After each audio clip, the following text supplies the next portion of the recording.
And what would happen if you left? What would happen if you stayed? What would happen if you changed? It's up to them to pull themselves out of the victimhood. It's hard to see from a victim standpoint the aspect that everything's a choice.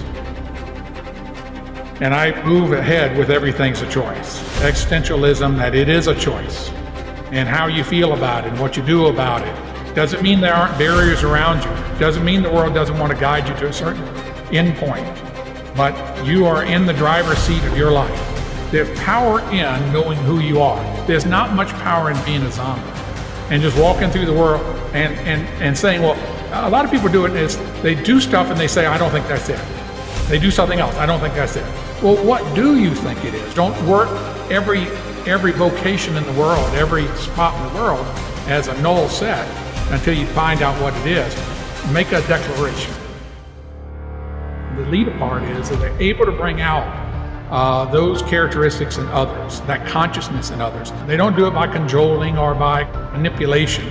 That can be done. It can be done for a short term, but it's not a long-term measure. But they actually help people in the discovery, if they're not already awake to who they are. They help them become awake to why they're in this business or organization. And together, that they start to move aggressively towards a vision. That's what differentiates teams, and that's where work spirit comes into play. That spirit of purpose, and it's enunciated, they know what it is, and they speak directly to it. What differentiates the best leader in these systems, or the best leaders? And it has something to do with this spirit, passion, for something they hold deeply at and consciously at bay.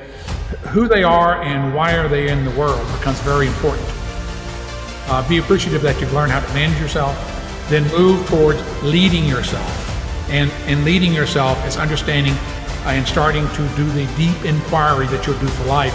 Why am I here on earth? For what purpose?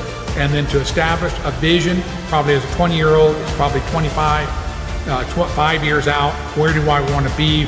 What do I want to be doing, being with, learned, knowing, all those areas, and then what values do I want to operate within? So it's really developing that vision, value, and purpose for myself. And then once I have that, then I'd say the last step is start to identify people that I align with on purpose at different levels and start to move with them into the world. Lead yourself before leading others. And this issue of leading yourself is discovering that purpose. And you start by asking the question, why am I here? I'm not talking about in the office or in that organization or in that country, but here on the planet. And that's the only way there is to start. It may be an incomplete answer. It may be a partial, it probably is. Maybe a half-baked answer. But that is much superior to I don't know and I don't want to question. There's this issue of self-awareness coming forth. And Tasha Eurich is a researcher. In 2017, she put out a book on awareness. She's been trying to has been measuring awareness using different categories that she speaks about 95% of people believe they are self-aware, when in fact it's more like 10 to 15%, she quotes, are self-aware. And she says, don't confuse thinking about yourself the same as being self-aware. Don't confuse thinking about yourself the same as being self-aware. And what she's trying to bring forth is that the process of working on yourself and bringing you as a being present to you is different than just seeing what your triggers are, or it's different than just seeing what your likes or dislikes, or seeing it's really the hard work of understanding who you are and then start to guide that. And as Marvin and I say, Dr. Washington and I say, lead yourself.